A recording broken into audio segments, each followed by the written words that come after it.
Okay, so the second thing, and this is the homework assignment now, so pen and paper. That includes you, Tomas. So pen and paper. You're going to write down the word touch vertically. So Touch. And you can roll your eyes if you've done it before. Bear with me. Chad. Todd.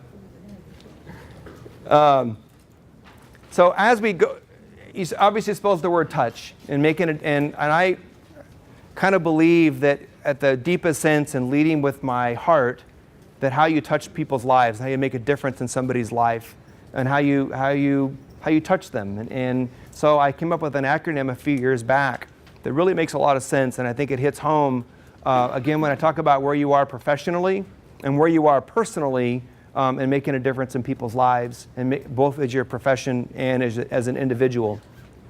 I encourage you now, and I'm going to encourage you when we're done, to write down the word touch in your car on a sticky note. Write down the word touch on your mirror at home, and you'll know why when we get done with, we talk about it, what it means.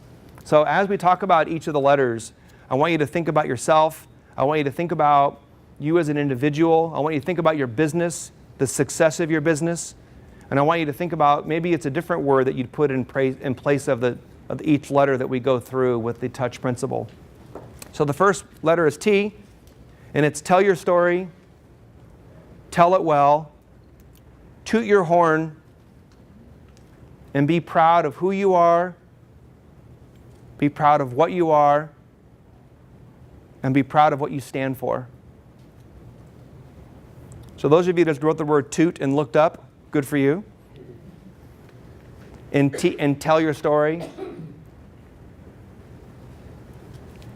Somebody asked me once, can I replace tell my story with the word tenacity? Can I make that tenacious or tenacity? I said, sure, it's your touch, not mine.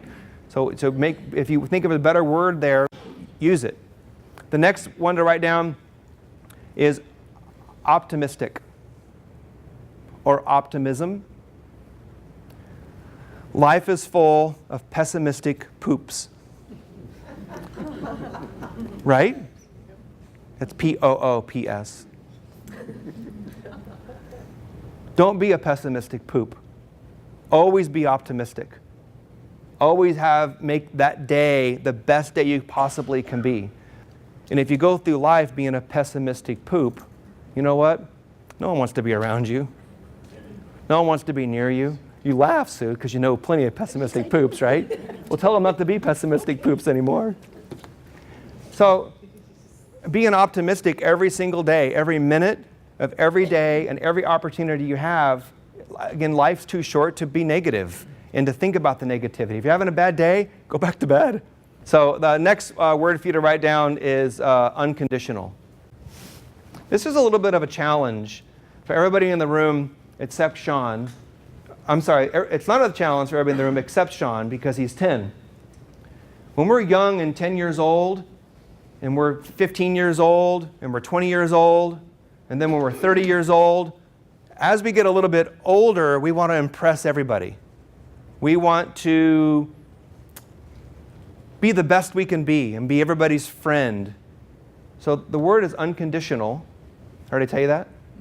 Okay, have a great memory, right? You're going to fix that, right, Sean? Okay, so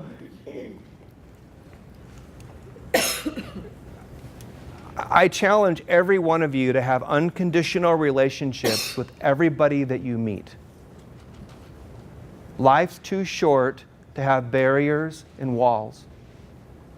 It's too short to, if you don't like me, that's okay. Life's too short to not have unconditional relationships with everybody that you meet. Every opportunity that you have, every impact that you have, every time that you meet somebody for the first time and you continue to meet with them, to be unconditional. Don't be a used car salesman, but be unconditional. And speak with this, and think with this, not with this, and not always with this. Is that fair? Okay.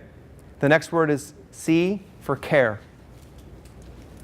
Show that you care and be transparent. When you're out promoting your business, promoting yourself as an individual, if you show that you care and show that you mean it, and it's transparent, you'll be genuine. And you don't want to be seen ever as being ungenuine. So when you're able to talk with somebody and talk with this, that you care about them as an individual and care about their organization, and not just listen, and this is a big word for me, actively listen.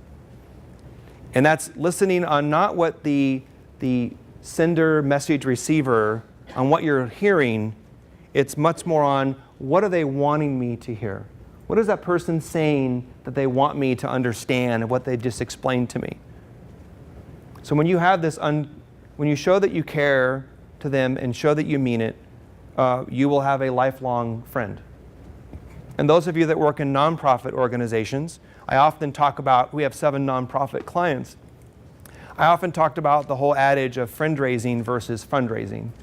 And if you are in a nonprofit and you talk about how you're going to fundraise, I challenge you to take the word fundraising and flush it down the toilet. Because you should friend raise. And as soon as that friend comes to you and says, how can I give, or how can I be involved? The next response is, and this is a big one, how would you like to be involved? And you make it about their experience in that nonprofit. And if you serve on a nonprofit, make sure that it's about you as an individual. So the last word for H, it has double meaning, is help. H-E-L-P.